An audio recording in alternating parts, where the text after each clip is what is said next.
Hello and welcome. Today we'll introduce one of Japan's great racehorses, Mihono Bourbon. He even appears in Uma Musume, where his character design looks robotic, and there's a reason for that. Mihono Bourbon was a frontrunner, and at the time hill course training was cutting edge. He was drilled relentlessly on that uphill track and developed a strikingly muscular physique, especially in his hindquarters. Running and winning at a machine-like pace, he earned the nickname the Cyborg. His sire was Magnitude. Although Magnitude did get a few G1 winners, he was regarded as a second-tier stallion in Japan. He was chosen as a substitute for the then popular Mill George, with a broadly similar pedigree. They actually wanted Mill George, but ended up settling for Magnitude, whose stud fee was 500,000 yen. His dam Katsumi Echo has a similar story. They wanted to use the stallion Dandy Lute, but the fee was too high, so they substituted Chalet, who, like Dandy Lute, was by Luthier. The foal from that mating became Katsumi Echo, Mihono Bourbon's dam. One of the charms of horse racing is that champions can emerge from unexpected combinations. Mihono Bourbon was foaled in 1989. During foaling, his hips were so broad he nearly got stuck, a detail that makes perfect sense in hindsight. As a youngster, he was quiet, often keeping to himself on the farm, and his physique didn't particularly stand out. With a sire chosen as a substitute and a dam with modest race results, his early valuation was low. He reportedly changed hands for around 7 million yen. He entered Toyama's yard at the Rito Training Center. Toyama was known for Spartan hill course work, still state-of-the-art at the time. He took a liking to Mihono Bourbon, who looked tough and carried a big frame. From the moment he arrived, the hill regimen began. Where an ordinary horse would max out at 3 uphill gallops a day, Mihono Bourbon handled 4. In August 1991, he worked on the hill course ahead of his debut.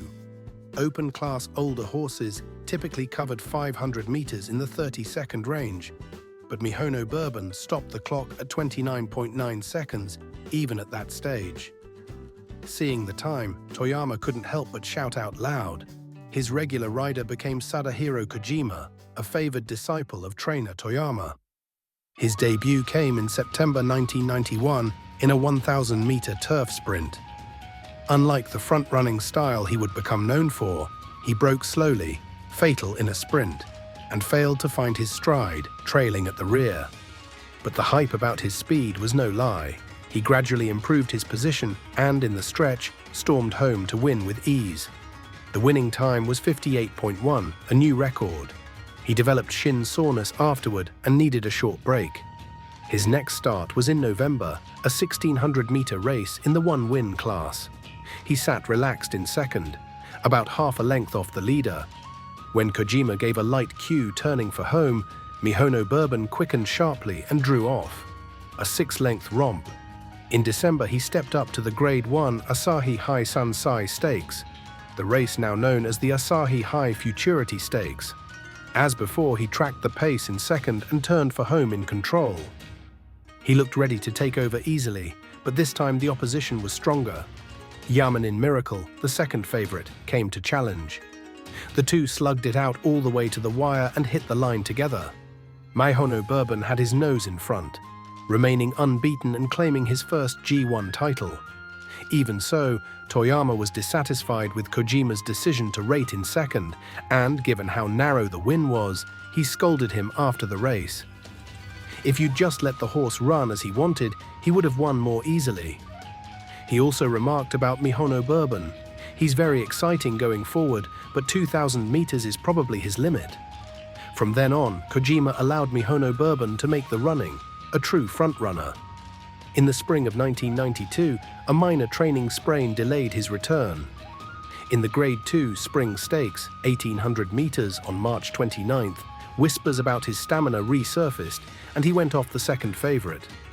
The ground was heavy from rain, but Mihono Bourbon stuck to the plan, taking the lead right out of the gates. Turning into the stretch, he widened the margin and won by 7 lengths. Toyama had said that a defeat here would mean abandoning the Triple Crown trail for sprint races. But Mihono Bourbon swept those doubts aside with authority. The first leg of the classic Triple Crown, the Satsuki Sho, Japanese 2,000 guineas. Mihono Bourbon went off a dominant favorite at 1.4 in the win pool. He took the lead shortly after the break and cruised along with about a 3-length cushion. With little change in the running order, they reached the business end. The first 1,000 meters went in 59.8, a slightly brisk tempo, but Mihono Bourbon still looked comfortable. Into the stretch, he widened the gap on the pursuers. No one could even get close enough to step on his shadow, let alone draw alongside. He coasted in front, 2.5 lengths clear of Narita Taisei, to remain unbeaten and claim his first classic. Next came the Derby, the distance stretching to 2,400 meters, 4 furlongs longer than the Satsuki Sho. To prepare him for the added trip, trainer Toyama tried 5 hill course slope gallops a day. But even for Mihono Bourbon, the toll was heavy, so they quickly dialed it back to the usual 4. On Derby Day, there seemed to be no obvious rival to threaten him. The talk was that his only enemy would be the distance. His win odds drifted to 2.3, longer than the 1.4 in the Satsuki Sho, reflecting a bit of public anxiety. He drew post 15, and no horse had yet won the Derby from that gate. Another factor feeding the doubts. He broke sharply, seized the lead, and by the first turn had opened up about 3 lengths. The first 1,000 meters went in 61.2, an average pace, and they swung for home. There he briefly invited the pack to close. Rice Shower, running second, ranged up. But once jockey Kojima gave a light cue in the straight, Mihono Bourbon lengthened and drew off into a commanding lead. As the finish loomed, one race caller shouted, "It looks like he's got this. He's in the clear now." In that moment, the wall of stamina, battered down by hard training, crumbled. He won by 4 lengths over Rice Shower, a decisive victory and an unbeaten double classic. Just a year after Tokai Teo had done the same, Mihono Bourbon matched the feat with equally overwhelming authority. For context, Rice Shower would become famous later, but at this point he was largely unknown. He went off at 16th choice. The Quinella, their combined numbers, paid a whopping 295.8 to 1. He summered in cool Hokkaido and returned in the autumn for his final prep toward the Japanese St. Leger.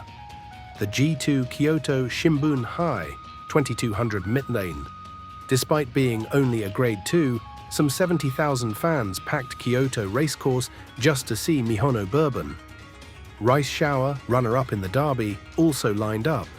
Another key entrant was Kyoto Bogan on a 4-race front-running streak, and fans were keen to see how the early positions would shake out against Mihono Bourbon.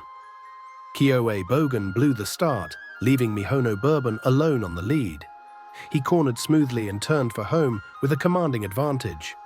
Rice Shower gave chase and began to close, down to 1.5 lengths, but Mihono Bourbon still won with a safe margin, improving his record to 7 for 7. The time was 2:12.0, a new record. Clear skies ahead for the Triple Crown, the headlines read. Only one barrier remained, conquering the unknown 3,000 meters of the Kika Sho while staying unbeaten. Preparation for the Kika Sho continued.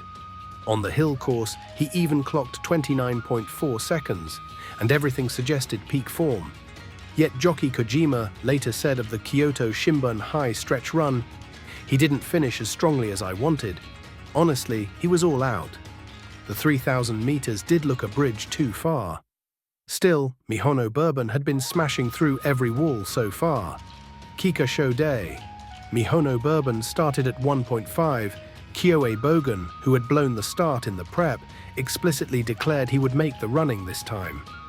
Mihono Bourbon jumped well, but Kyoto Bogan pressed hard to seize the lead, so Kojima wisely let him go. No point sparking a suicidal pace duel over 3,000 meters. Even so, Mihono Bourbon himself kept wanting the front, and there were moments when Kojima had to take a hold and settle him.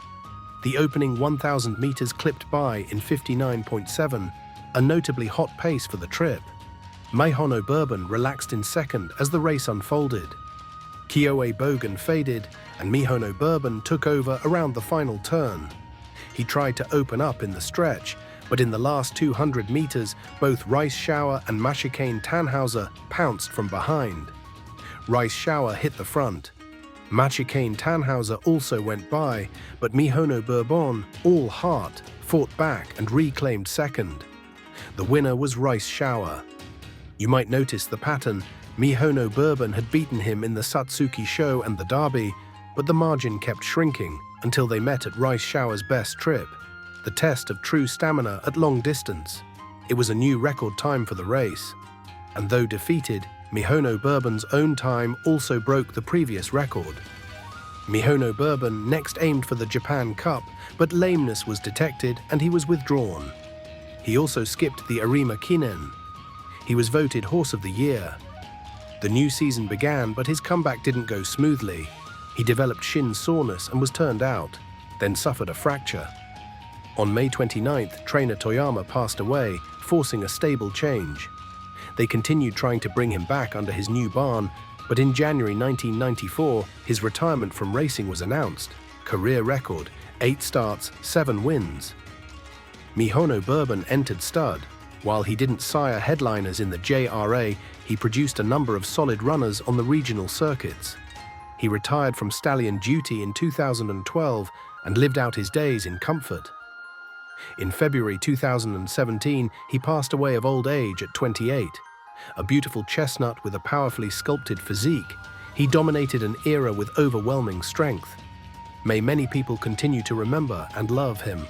That's all for this time. If you want to learn more about Japan's great racehorses, please subscribe to this channel. Thank you.